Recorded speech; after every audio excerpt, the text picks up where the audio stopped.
Welcome back, everyone, to the Future Strong podcast, where we're diving into something pretty much all of us struggle with at some point in our lives: procrastination. It's one of those things that just feels so universal, doesn't it? Even back in ancient Egypt. You're kidding. Oh, yeah.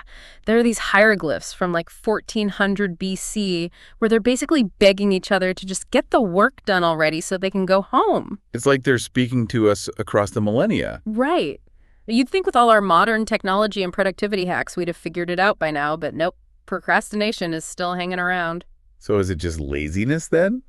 Or is there something more to it? Well, that's the big question, isn't it? We like to joke about being lazy, but a lot of times procrastination is actually rooted in something much deeper: fear. Fear? Oh, yeah. Think about it. Fear of criticism, fear of failing, even the fear of not being perfect. These can all make us want to just avoid things altogether. So it's not about being lazy, it's about being scared.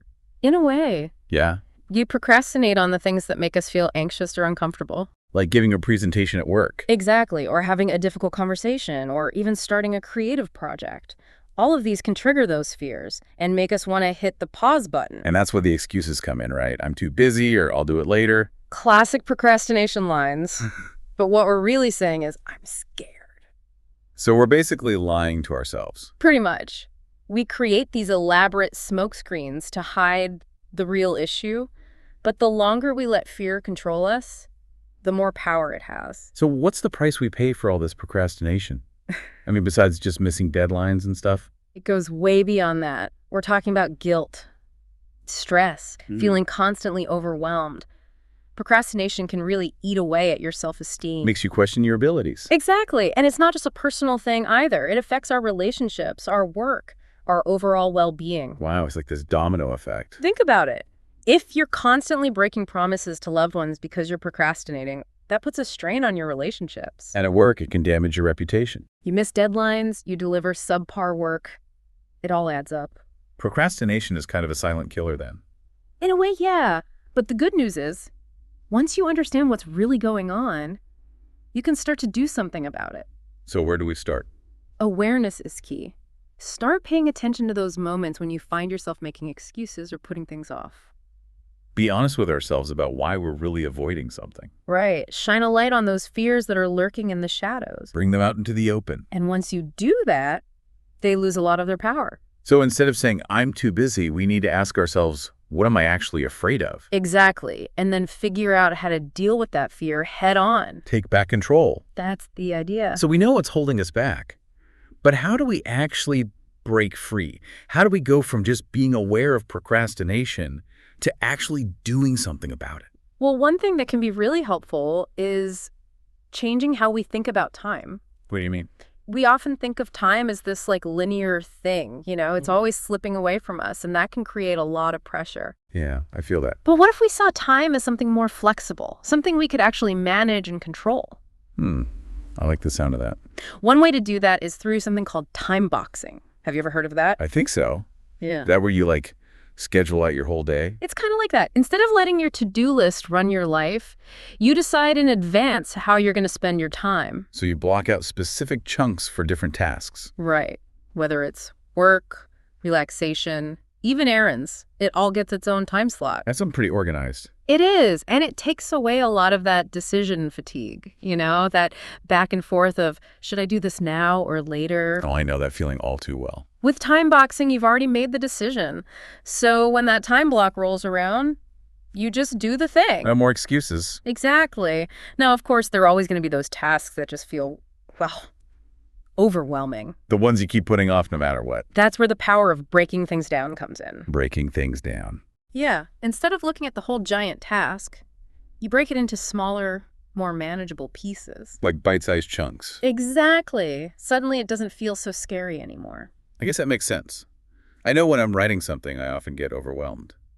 But if I just focus on one paragraph at a time, it's much easier. It's all about shifting your perspective. Instead of fixating on the end goal, you focus on the process. One step at a time. And those small steps, they create momentum. Like a snowball effect. And each time you complete a step, no matter how small, you get a little boost of accomplishment. A little victory dance. Those small wins, they're so important. They build your confidence and keep you motivated. So we've got time boxing.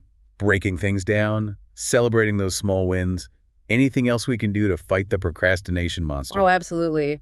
One of the most powerful tools is accountability.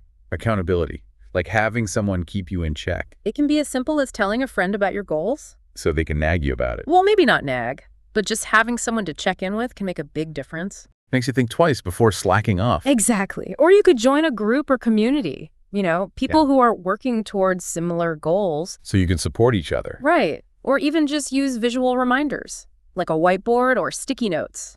Anything to keep those goals top of mind. It's all about finding what works for you, creating a system that helps you stay on track. Tailoring it to your own needs. Right, because there's no one-size-fits-all solution to procrastination. It's a journey, a very personal journey. And it's about taking all that we've learned about ourselves, about our habits, and turning it into action. Putting those insights to work. Exactly, and remembering that there will be setbacks along the way. We're human after all. But the important thing is to keep learning, keep growing, keep striving to be the best version of yourself. I think it's important to remember that none of us are going to be perfect at this. Right. We're always going to have those moments. Oh, absolutely. It's not about never procrastinating again. That's unrealistic. It's about progress, not perfection. And being kind to ourselves along the way. Exactly. We're all works in progress. Right. Yeah. Totally.